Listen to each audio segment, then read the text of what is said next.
In today's video, I'm going to teach you how to set up Gmail Delegation, a useful feature that allows others to access your Gmail account to read, send, and delete emails on your behalf without sharing your password. This can be incredibly beneficial for those managing multiple accounts or needing administrative assistance. Let's get started. First, you'll want to head over to your Gmail account on a browser. It's important to note that you should be logged into the account that you want to share access to. Once you're there, navigate to the upper right corner of your screen where you see a gear icon signifying your settings. Click on it, and from the drop-down menu, select See All Settings.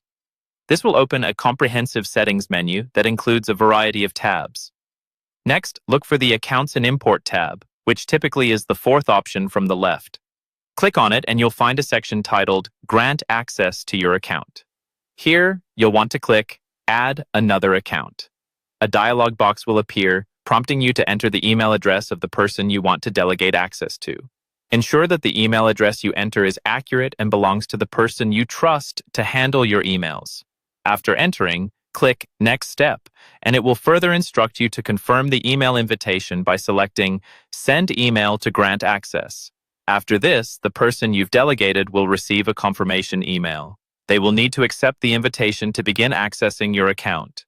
It's crucial to communicate with the person to make sure they know the invitation has been sent and how to accept it. Once accepted, they can access your emails using their own login credentials, which helps maintain robust security. Meanwhile, on your end, you can monitor this access anytime. If, at any point, you decide you no longer want this person to have access, simply return to the Accounts and Import settings. You'll see a list of accounts with granted access. Beside each name, there will be a delete option that you can select to revoke access immediately. It's a straightforward process that gives you strong control over who can manage your email. Remember, Gmail Delegation is a powerful tool that should be used responsibly. Only delegate to people you trust and in environments where it makes sense to share such access. Properly implementing this feature can streamline your email management and free up your valuable time. Thank you for watching this tutorial. I hope you found it informative and that it empowers you to make effective use of Gmail Delegation. Don't forget to subscribe for more helpful tips and tutorials.